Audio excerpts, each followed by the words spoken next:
Once you have created your yearly review, so you've written down what is going well, what's not going well, the next thing you want to do is brainstorm your theme of the year. So for your theme of the year, basically what you're looking at is you are thinking about different words that exemplify the patterns you've noticed. So the last thing that we did is we journaled about your goals, what's going well, what's not going well.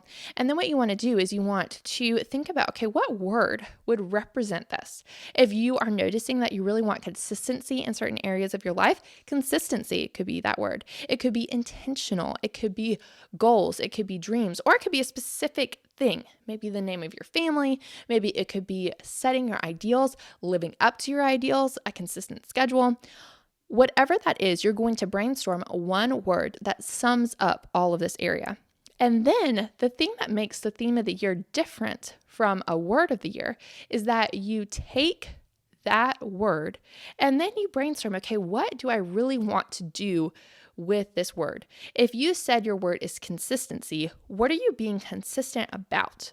Are you saying you want consistency in routines? Are you want to be consistent with checking in on people? Are you wanting to be consistent in prayer? Helping to define what you are really wanting from that word will help you to really create sticking power. One of the things that you'll notice as we talk about goals is you really want to make sure that you have sticking power. That basically means that in January, you set these goals, you set this theme of the year, and then you remember those things in November. And so you want to establish what these goals are. So basically, what you've said, okay, if this is your goal, that you want to have consistency, then you say, I want to have consistency in keeping in touch with my friends. So I want to consistently talk to them, text them, maybe schedule hangouts with them, go out on coffee dates or whatever. And so then as you start to brainstorm how you want to apply this, you will start to get some real actionable next steps for applying your theme of the year. So as you start to do this, you need to journal about what those next steps are. What do you want to be consistent in? What do you want from whatever your theme of the year is?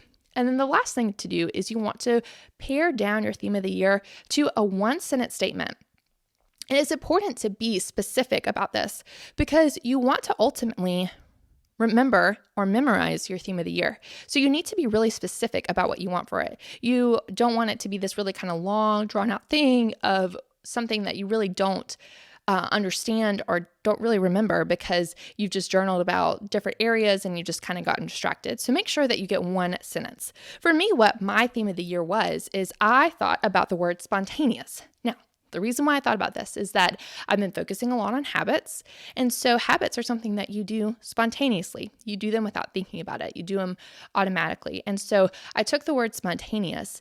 And for me, I like the double meaning of it. I like that, your activities and the things that you do can be spontaneous, but then you can also be spontaneous whenever you do fun things.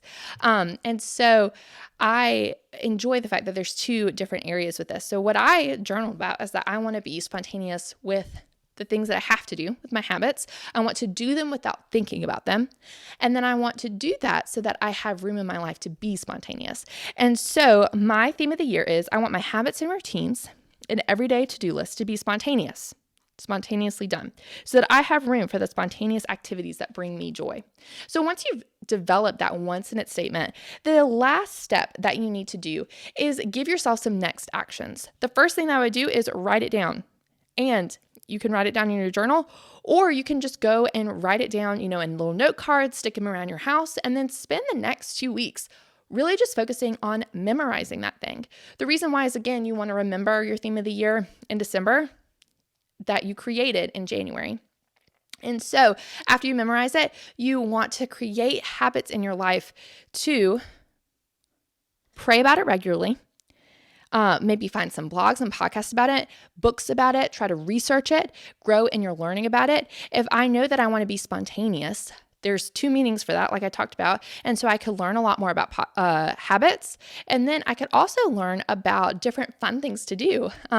One thing we just got into is camping. So I could go and I could learn about different camping places around here so that if we have a free weekend, I can say, hey, let's go camping this weekend. And we could just go.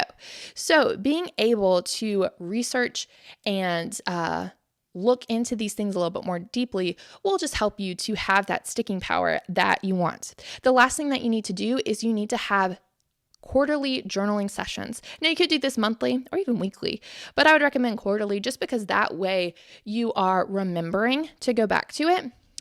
But it's not something that you feel like you've gotten behind. If it's February and you feel like, well, we just really talked about this and haven't really done much of it. I've just memorized my theme of the year, but I haven't really moved forward in it any more than that.